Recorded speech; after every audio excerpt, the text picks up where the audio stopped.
Bonsoir, bienvenue sur la Libre Antenne, comme tous les soirs, 21h minuit. Donc ce soir, émission spéciale Ukraine. Alors bonsoir à tous, hein, vous qui êtes déjà nombreux sur le chat.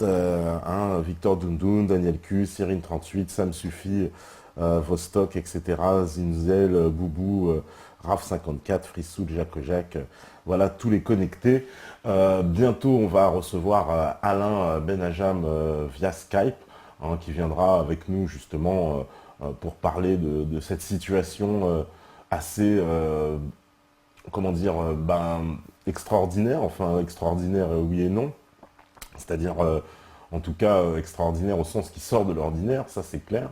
Donc un coup d'État visiblement légal, je ne sais pas comment on peut appeler ça, puisque bon, le Parlement comme ça qui destitue le président, mais apparemment hors de tout contexte constitutionnel et hors en tout cas d'un cadre légal, hein, de respect des institutions ukrainiennes. On sent bien la main de l'OTAN et des États-Unis derrière qui ont, on le sait maintenant, on est convaincu que c'est une opération encore secrète, hein, de cette organisation militaire, avec des agents israéliens qui ont été arrêtés comme étant les leaders présumés de cette rébellion. Et tout est conforme, si j'ai envie de dire, hein, si je puis dire, au plan entamé par l'OTAN de remettre en place un gouvernement pro-américain et en tout cas de créer une crise majeure avec la Russie, puisqu'on sait qu'aujourd'hui, comment on appelle ça, les soviétiques, enfin les soviétiques, les Russes, et Poutine ont, on va dire, ordonné à une armada navale de faire route vers la Crimée. Et donc toute la Crimée s'est rebellée aussi pour soutenir les Russes. Et finalement, on se dirige vers un éclatement de l'Ukraine, une guerre civile, en tout cas vers quelque chose de très très grave. Et certainement on va dire à l'horizon des troubles à venir et peut-être bien un conflit ouvert cette fois avec la Russie, ce qui serait absolument catastrophique pour l'Europe. On ne sait pas vers où tout ça va nous mener. En tout cas, on voit bien qu'il y a une géopolitique qui bouge, hein. Alors ça s'agite en Ukraine, on sait aussi en Syrie. Alors ce soir, on devait avoir Thierry Messand, mais on n'a pas réussi à le joindre parce qu'il a aussi pas mal de nouvelles à nous donner. Mais on a Alain Benajam avec nous, on me fait signe dès que c'est bon. Ben voilà, donc on va pouvoir l'accueillir avec nous. Je vais ouvrir les micros. Alain, je pense que tu nous entends. Alain, Oui, Alain. je vous entends. Voilà. Bon, bah, ça y est, on a l'antenne. Donc, Bonsoir. J'ai eu Thierry, mais en fait, il était en retard dans l'écriture de nombreux articles. D'accord. D'accord. Il ne va pas être là. On va essayer de pallier à sa présence. Hein. Je suis le petit Thierry Messant, 10. Et donc, évidemment, je pense qu'on doit pouvoir s'en tirer pour faire une analyse de la situation parce qu'on a eu quand même de nombreuses informations. Bien évidemment, l'impérialisme commence à mettre le paquet un peu partout, parce que il ne faut pas oublier aussi le Venezuela, où il y a un essai d'État de même nature. Le modus operandi un peu est le même un peu partout. D'ailleurs, il est tout à fait intéressant de voir que le modus operandi, comme on parle des serial killers, tu vois, hein, à Kiev, était le même, avec les snipers sur les toits qui tirent sur les flics et sur les manifestants. Ouais. Et on était strictement dans le même système. Donc, on peut penser que l'impérialisme, face à son échec en Syrie, a décidé de mettre les bouchées doubles. Et là, ce sont les bouchées triples, avec une menace. Alors c'est marrant parce qu'il y a cette menace d'intervention dans le sud syrien, mais elle est téléphonée. On l'attend depuis un moment. Donc il y a donc bien 3 fronts qui sont ouverts. Hein. Le sud de la Russie avec l'Ukraine, le Venezuela et la relance de la guerre en Syrie. Il y aurait peut-être un autre front parce que si on veut savoir quels sont les objectifs de l'impérialisme, il suffit de lire Le Monde. Ouais. Toi, tu lis Le Monde et tu vas savoir qui c'est qui va être le prochain sur la liste. Alors, le prochain sur la liste, ce seront les Chinois, parce que commence à y avoir une campagne dans le monde sur ces pauvres Chinois du Xinjiang. Et d'ici à ce qu'on voit appliquer des djihadistes au Xinjiang, il n'y a pas des kilomètres. De toute façon, la Chine est partie prenante dans cette affaire parce que, comme vous l'avez vu, ils ont décidé de réclamer à l'Ukraine une dette de 3 milliards. Hein, c'était hier. Donc, ils ont décidé de ne pas faire de cadeaux et le bras de force est largement engagé. Ce qui est extraordinaire dans l'affaire ukrainienne, c'est que d'une part, ils ont utilisé des agents du Mossad d'origine ukrainienne pour commander des commandos quasiment professionnels, et de l'autre côté, le grand rabbin de Kiev a demandé aux Juifs de se cacher, de s'enfuir, puisque les grands démocrates ukrainiens avaient inscrit sur leur t-shirt de tuer les Juifs, les communistes et les Russes. Donc, ils ne cachent pas leur antisémitisme. C'est bien la preuve que le sionisme n'a rien à foutre des Juifs, c'est pas le problème. Le problème, c'est il faut faire avancer l'impérialisme, point à la ligne. Avec les Juifs, écoute, ils ont qu'à aller en Israël, et puis c'est marre, quoi. Donc, c'est un cynisme extraordinaire, comme on n'a jamais vu, hein, un tel cynisme. Là, on a vu des images du secrétaire du Parti communiste de Lviv, qui est torturé par les fascistes. Donc, c'est extraordinaire. Alors que de l'autre côté, les médias nous présentent ces gens comme des révolutionnaires, comme les djihadistes étaient des révolutionnaires en Syrie. Enfin, c'est toujours la même chose. Donc, on s'aperçoit que finalement, qu'est-ce qui les intéresse? C'est qu'ils prennent les plus violents, les plus stupides et les plus violents pour s'en servir comme combattants. Voilà, des fascistes ici, des sionistes là, des djihadistes là-bas, et le reste, ils s'en foutent, puisque ce qui leur importe, c'est d'avancer leur pion. Alors, on pourra discuter de la raison, quels sont réellement leurs objectifs, parce que finalement, ils vont gagner quoi? Pas grand-chose. Vont faire chier la Russie, ça c'est vrai, mais empêcher effectivement un rapprochement entre deux grands pays, parce que l'Ukraine, peut-être qu'on en parlera, c'est un pays industriel. L'Est de l'Ukraine est extrêmement développé. Moi, j'ai eu l'occasion de visiter cette partie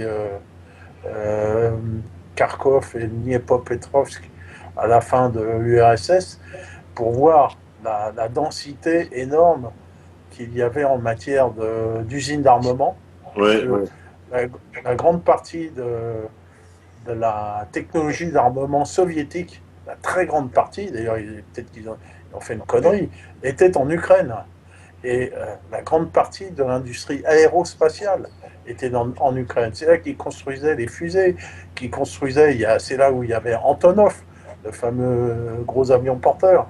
Et donc avec une industrie électronique extrêmement avancée que j'ai pu visiter.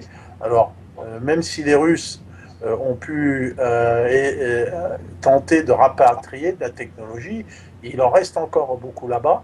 Et l'Ukraine fabrique encore énormément, notamment des moteurs de chars d'assaut pour les Russes, pour les Chinois. Tout ça, c'est fait dans la région de Kharkov, Dniepropetrovsk. Et voilà, donc c'est peut-être intéressant aussi pour l'impérialisme, c'est d'annihiler, c'est de fermer ses usines.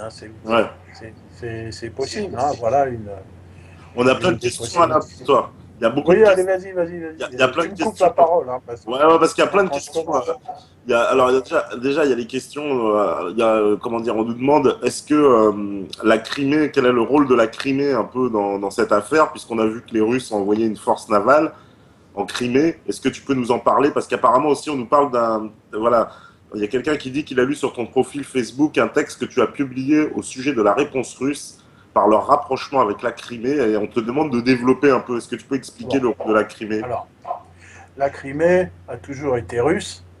Euh, c'est par un jeu tout administratif du temps de l'URSS qui a fait que, qui a mis la Crimée en Ukraine. Hein, voilà, c'est les soviétiques qui ont fait comme ça. Bon, et puis quand il y a eu l'indépendance, on a laissé la Crimée en Russie, en Ukraine. Donc la Crimée est peuplée de ethnies, on va dire, de types de personnes, des Russes, hein, il n'y a pratiquement pas d'Ukrainiens, et des Tatars, les Tatars musulmans. Les Tatars musulmans de Crimée, évidemment, sont du côté impérialiste. D'ailleurs, il y a parmi eux un certain nombre de djihadistes qu'on a fait revenir de Syrie pour encadrer des manifestants. Bon, la Crimée est aussi la plus grosse base militaire russe parce que l'Ukraine a laissé à la Russie l'usage d'une base navale où est stationnée la base navale de la mer Noire. Donc on voit bien l'importance de cette presqu'île qui s'avance dans la mer Noire, hein, et donc qui est peuplée justement en grosse majorité de Russes. Voilà. Et donc on a vu des manifestations avec des drapeaux russes. Là-bas, les gens ils demandent à devenir russes tout simplement. Donc que va faire la Russie? Va-t-elle annexer la Crimée? Là, si elle annexe la Crimée, c'est un casus belli. Que va faire l'impérialisme maintenant? Demander à la flotte russe de vider les lieux. Là, ce serait aussi un casus belli.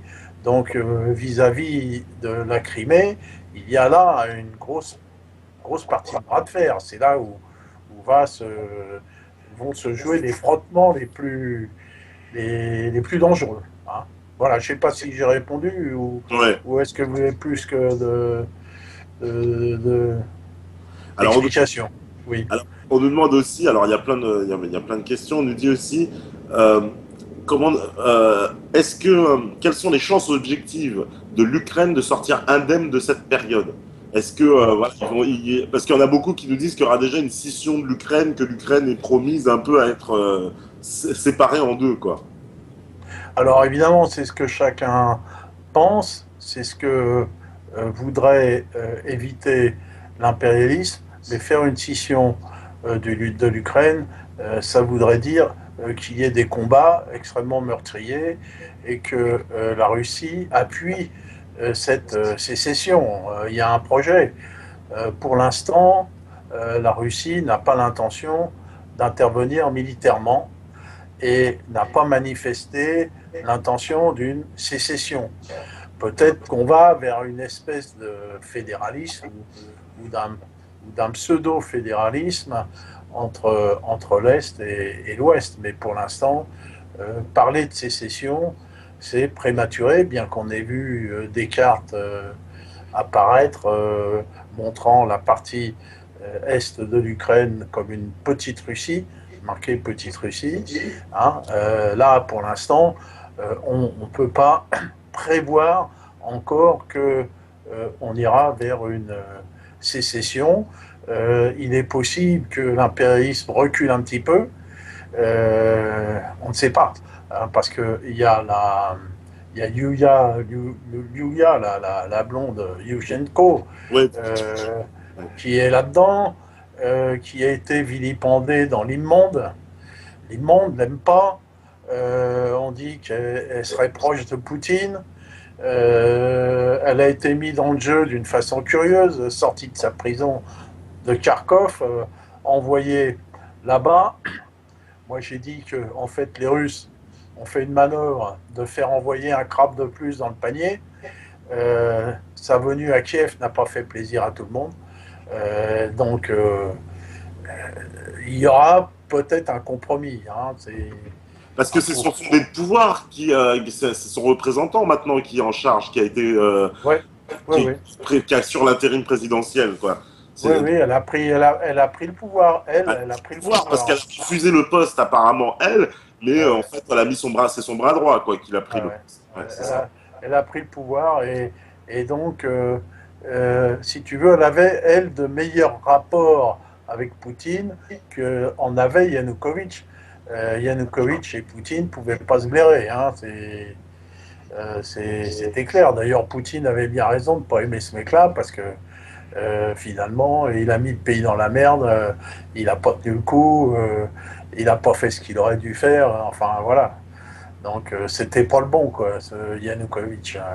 Parce que la crise elle-même, l'origine de la crise, c'est parti du fait que les Ukrainiens devaient passer un accord en fait avec l'Union européenne parce qu'ils sont en crise financière, c'est ça, ils ont un défaut de paiement, je crois, qui leur tombe sur. Oui, ils ont même plus d'argent du tout dans les caisses, absolument rien. Donc ils ont besoin à la fois de liquidité et ils ont besoin d'avoir des droits de douane diminués avec la Russie parce que c'est leur premier partenaire commercial. Hein. Donc, et ils ont besoin de payer le gaz à un prix préférentiel. Voilà. Et tout ça, la Russie permettait de le faire, de leur passer de l'argent à des taux intéressants et sans condition, tandis que maintenant, ils ont les charognards du FMI. L'Union européenne va prêter 3 milliards, c'est-à-dire va les endetter encore plus, si tu veux. Donc, l'avenir de l'Ukraine lié à l'Union européenne est très sombre. Donc, les Russes peuvent très bien dire, bah tiens, vous vouliez l'Union européenne, là voilà, vous allez voir, ça va aller très très vite, quoi. De toute façon, ils n'ont plus de blé, ils n'ont plus rien, donc voilà. Il y a une déclaration, on nous rappelle une déclaration de Kissinger qui a dit l'Ukraine est le laboratoire d'un coup d'État en Russie. Ouais, alors là il rêve, le vieux con. Un coup d'État en Russie, c'est pas demain la veille, franchement. Ouais, c'est ce qu'il a dit, on nous a mis le lien, c'est vrai qu'il a vu cette vidéo, il dit que c'est le laboratoire ce qui s'est passé en Ukraine, comme ça c'est ce qu'ils vont mettre en place en Russie. Ouais, ils vont essayer, mais enfin Poutine, il est extrêmement populaire. Quand tu vois Hollande, excusez-moi, Hollande à côté, enfin c'est de la rigolade, quoi. Et puis les Russes sont des gens extrêmement nationalistes alors ils sont pas prêts de succomber aux sirènes de l'impérialisme. Hein. Ça, c'est pas demain la veille. Là, je crois qu'il se fourre le doigt dans l'œil, le vieux. Là. Je sais bien que c'est leur fantasme. Hein. Quand on a parlé de l'aéronaval, on a parlé de cette histoire du Heartland. Le Heartland, c'est l'objectif final de l'impérialisme. Voilà. Et l'Ukraine, c'est le Rimland encore, tu vois. Donc dans leur idéologie, et il faut prendre le Rimland avant le Heartland, quoi. C'est comme ça, voilà. Bon. C'est l'atavisme, hein, l'impérialisme, c'est une espèce de mécanisme inexorable qui suit son cours, quoi. Il descend une pente, voilà, bon, c'est comme ça. Ils n'ont même pas besoin de projet pour ça, c'est naturel. Voilà. On nous dit que Yanukovych, c'est objectivement le Flamby ukrainien.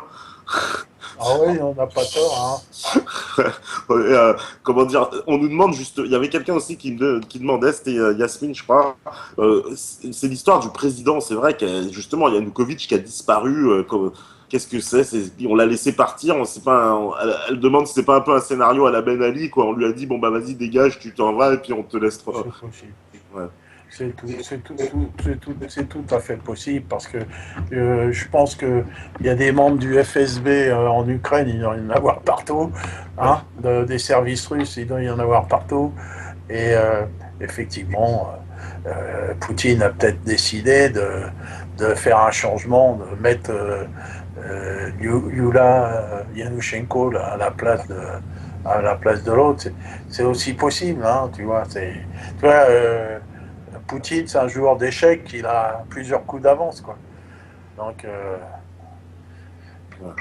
Alors, ils disent qu'en 2010, il y a eu un accord, c'est Nasrallah Pendragon qui nous met ça, c'est un extrait du livre d'Émeric Choprad, où il dit que le président Yanukovych, il avait passé un accord avec Medvedev pour prolonger de 25 ans le droit de stationnement de la flotte russe en Crimée, quoi, c'est-à-dire ouais. Au-delà de 2017 encore. Oui, oui, non, mais ça, c'est tout à fait, c'est tout à fait probable. Ouais. Tout à fait probable, hein, parce que c'est quand même important. Cette base navale, elle est importante. Si les Russes devaient la déménager, ça leur coûterait beaucoup, quoi. Bon, donc effectivement, ça me paraît tout à fait logique, bien que je n'ai pas l'information directement, mais ça me paraît possible. Alors, il y a Jovanovic qui dit que ce qui se passe à l'Est en ce moment, c'est une répétition générale et après, ce sera pour nous à l'Ouest. Toi, t'en penses quoi de ça? Moi, je pense que l'impérialisme, c'est l'impérialisme, et il procède toujours de la même façon. Il manque d'imagination. Donc, il a vu que ça avait marché en Libye, impeccable. Qu'en Syrie, ils ont réussi à foutre la merde. Là, ils ont vu qu'en Ukraine, ça marchait. Donc, ce que je dis parle de modus operandi, de mode opératoire. Bon, bah, tout le monde le connaît, quoi, maintenant. Voilà, donc on joue sur des divisions. On commence à jouer sur des divisions entre les uns et les autres. On va les exacerber. Hein, on va créer des troubles et on va mettre des gens avec des flingues qui vont tuer les uns et les autres. Et puis voilà. Et ils peuvent faire ça partout. Ils peuvent faire ça partout. Ouais. C'est tout. Voilà. C'est simplement la première chose à faire pour les gens qui sont confrontés à ça, c'est de commencer par zigouiller les tireurs sur les toits. Et voilà, maintenant on sait comment ils font, quoi. Donc, alors on nous demande, tout, c'est quoi la position des Ukrainiens là-dedans? Parce que c'est vrai qu'on a un peu du mal à percevoir, tu sais, c'est toujours le même problème dans ces conflits, c'est que ça nous est présenté comme ça, comme une espèce de soutien populaire, de révolte populaire. Donc on a toujours le sentiment de se dire qu'il y a des gens quand même qui soutiennent. Et on nous dit, c'est quoi le sentiment des Ukrainiens? Clairement, ils soutiennent en majorité, c'est mitigé, il y en a qui... C'est quoi exactement? Alors, il y a les Ukrainiens il y a plusieurs niveaux. Il y a les Ukrainiens de l'Ouest qui sont traversés par des mouvements nationalistes fortement anti-russes, traditionnellement, hein, ceux de Lviv ou de Lvov, ça dépend si tu le dis en russe ou en ukrainien. Il y a les Ukrainiens de l'Est, ceux de Kharkov et de Dniepropetrovsk, qui eux étaient ils seraient plutôt pour l'URSS, si tu veux. Ils vivaient bien. Du temps de l'URSS, c'était vraiment quelque chose qui était florissant, cette région. Absolument florissant. Et ils ont la nostalgie de l'URSS. Hein. Et puis, il y a des gens, quand même, à Kiev, qui vivaient très très mal, avec des salaires très bas, avec des politiciens corrompus comme Yanukovych ou comme d'autres, et qui en ont marre, quoi. Qui en ont marre de vivre comme ça. Alors certainement, parmi les manifestants au début, il y avait des gens qui en avaient marre, comme il y avait en Tunisie, ou comme il y avait partout, parmi ces manifestants, il y a un mélange de provocateurs et de gens qui, sincèrement, en ont marre et qui veulent que ça aille mieux, quoi, c'est tout. Alors, bien sûr qu'il y en avait des gens qui voulaient que ça aille mieux, qui en avaient marre, et ils n'avaient pas tort, parce que, en fait, ça allait pas du tout, donc... voilà, donc c'était un terreau favorable hein, quand ça va pas. Le problème, c'est que ça va aller encore moins, mais bon, là, ils le savent pas. Ils pensent que l'Union européenne, c'est pavé d'or, et puis Il Ouais, suffit d'y être. c'est plutôt ça qui les attire, parce que quand on se dit les Ukrainiens veulent rentrer dans l'Union européenne, ils se disent qu'ils vont avoir, c'est le jackpot un peu, c'est l'euro million, quoi. On va avoir Voilà, les voilà, subventions européennes qui vont tomber à gogo sur l'Ukraine, quoi. voilà, voilà. Ils pensent ça parce qu'ils savent pas que la Grèce c'est la merde. Ils savent pas que partout c'est la merde, que Ouais. c'est le chômage, que c'est la dette, que c'est voilà. Mais bon, Et parce que les médias là-bas leur ont même pas dit quoi. voilà, Tu vois, ils justement, sont il y a une stupides. question sur les médias, là, voilà, exact. On nous dit, c'est quoi les médias là-bas? Ils sont de quel côté, un peu, les médias ukrainiens? Ça, je ne saurais le dire, hein. Ouais, En général, ces médias sont tenus par des oligarques qui ont plein d'accord. de pognon et qui sont facilement achetables, hein. C'est tout. Même si tu veux, tu peux voir en Russie, la majorité des médias sont anti-Poutine, hein. La Ouais, majorité. La ouais, majorité. Au Venezuela, la majorité des médias sont contre la révolution bolivarienne. Voilà, parce que pour avoir un média, il faut avoir du pognon. Et quand tu as du pognon, tu n'es pas près du peuple, hein.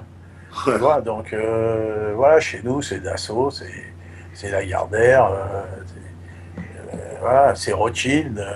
Bah, dans tous les pays, c'est comme ça. Les médias, ce ne sont pas des gens bien. ouais, Voilà. Donc ouais, je suppose qu'en Ukraine, les médias, c'est la même chose. Des oligarques. Voilà. ouais, d'accord. On nous demande, est-ce que tu peux préciser un peu ce que c'est que l'impérialisme? Parce qu'il y en a, ils nous disent c'est vague. Ah, alors c'est vague. On en a déjà parlé, mais tout le Ouais. monde n'est pas obligé de suivre Ouais, toutes toutes les les émissions. émissions. Faut se répéter des fois. Alors permettez-moi de tousser un peu, parce que vous savez que j'ai un demi-poumon en moins et que c'est pas simple. Bon, donc l'impérialisme, c'est il y a un livre que Lénine a écrit au début du XXe siècle qui s'appelle L'impérialisme, stade suprême du capitalisme. Ouais. Donc l'impérialisme, c'est la tendance, c'est une tendance l'impérialisme. Hein. C'est pas un truc de construit. Ceux qui pensent aux pyramides, là, ça n'existe pas. Hein. C'est une tendance naturelle du capitalisme à aller rechercher des marchés et à l'extérieur à l'extérieur, hein, chercher des marchés plus loin, en utilisant les moyens régaliens d'un État. Alors pour qu'il y ait impérialisme, il faut qu'il y ait capitalisme. Aujourd'hui, le capitalisme n'est plus un capitalisme industriel, mais c'est un capitalisme financier. Hein. Et pour que ça fonctionne, il faut des moyens régaliens, il faut des tanks, des avions, des services secrets, de la police, et des moyens, ce qu'on appelle des moyens régaliens. Donc l'impérialisme fonctionne avec un État. Donc l'impérialisme, c'est vieux comme le capitalisme. Ça a commencé au XVIe siècle avec les compagnies des Indes et qui étaient des mélanges entre des intérêts privés et des intérêts publics.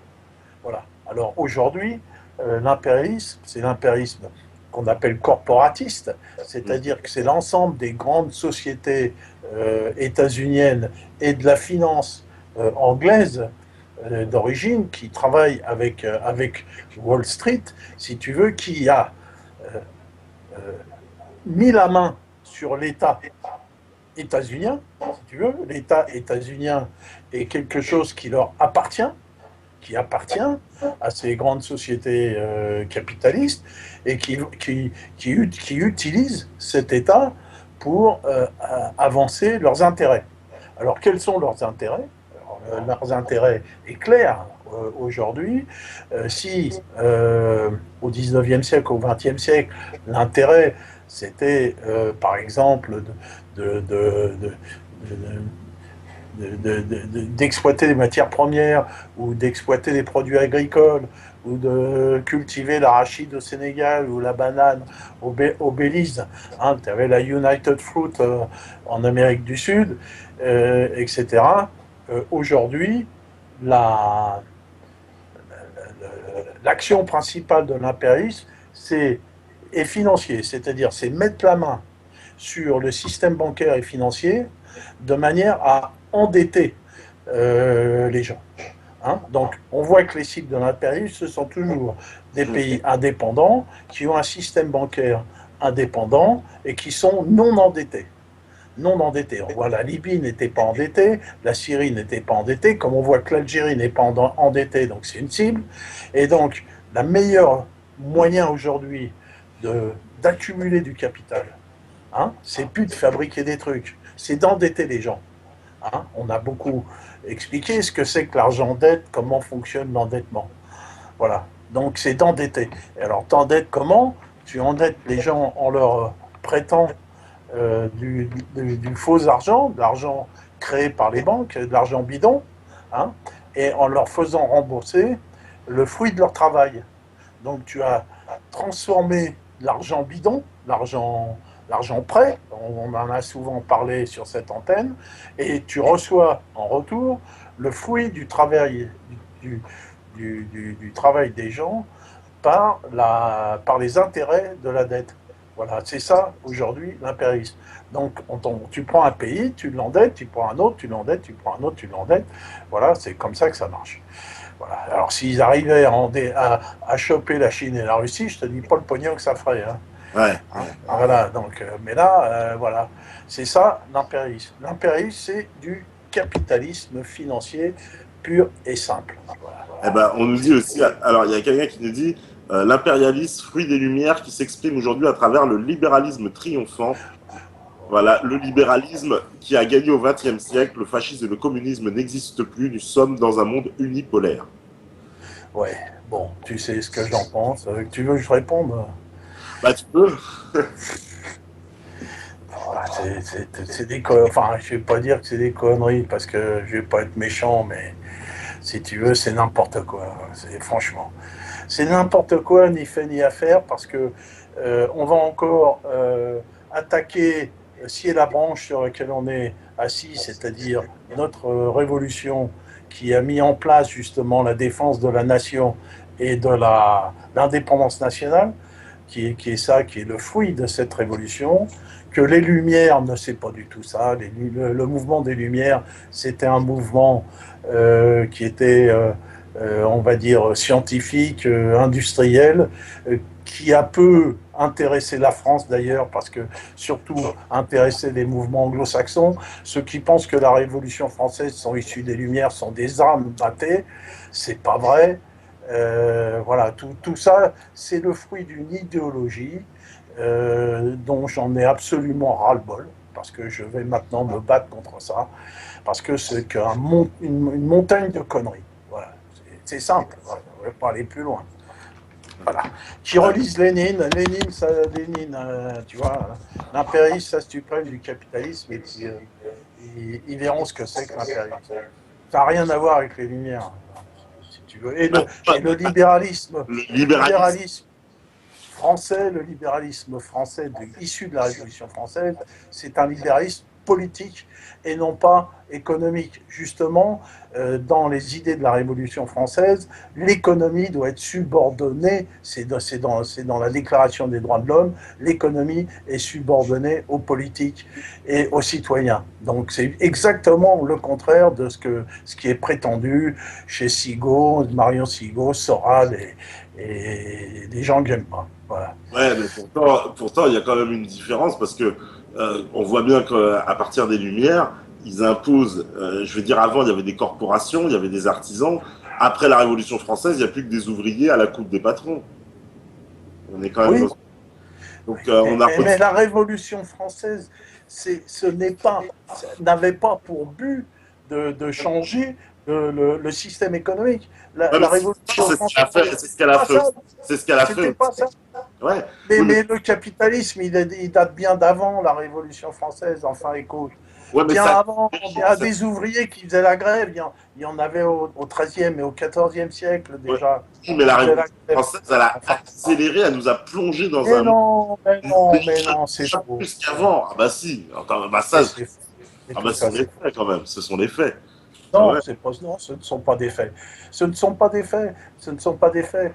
la Révolution. Et alors, en Angleterre, alors tu vois, en Angleterre, c'est quoi? Le Hein? 19e siècle, le siècle d'après la Révolution, Il n'y a pas eu la Révolution française en Angleterre ni en Allemagne, enfin.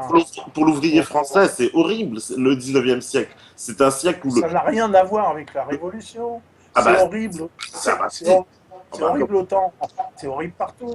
C'est plus horrible en Angleterre encore. Il n'y a pas eu la Révolution française. C'est horrible en Allemagne. C'est Oui, horrible dans la justement, révolution industrielle. Donc il ne oui, faut pas confondre la révolution industrielle avec l'invention de la machine à vapeur qui a accéléré l'industrie avec ce qui est issu de la Révolution française. Enfin, c'est des âneries.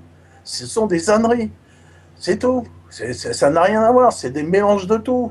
Tout ça, c'est de la propagande. C'est de la propagande qui est issue justement de cette époque-là, qui a été lancée par les royalistes et les maurassiens qu'on nous ressort maintenant, quoi. Le complot judéo-maçonnique et toutes ces conneries.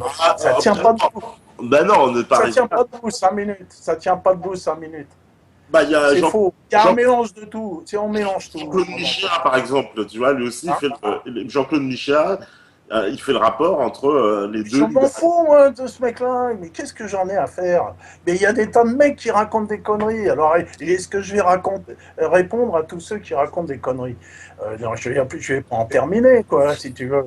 Je vais pas en terminer. Moi, s'il y a complot aujourd'hui, c'est un complot contre les idées de la Révolution française de 1789, qui sont des idées émancipatrices, politiques, qui ne s'occupent pas d'économique, qui sont des idées qui mettent en avant l'indépendance de la nation et la primauté de la nation et la primauté du citoyen sur justement l'économie. Alors que ensuite ces idées-là aient été enterrées quelques années après, c'est sûr que Napoléon, dès qu'il est arrivé, il a mis tout ça sous le tapis, on n'en parle plus, si tu veux. Non, mais ça c'est clair, qu'il y a eu après un tropisme avec le libéralisme économique Bah oui. anglo-saxon qui s'est imposé. Mais ce ne sont plus les idées de la Révolution française, c'est autre chose.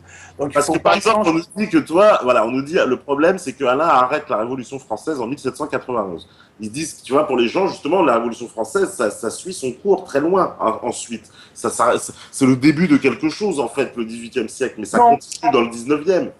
Non, la Révolution française est très rapidement enterrée, les idées sont très rapidement enterrées, très rapidement. C'est-à-dire que finalement, tu as une action, tu as une réaction.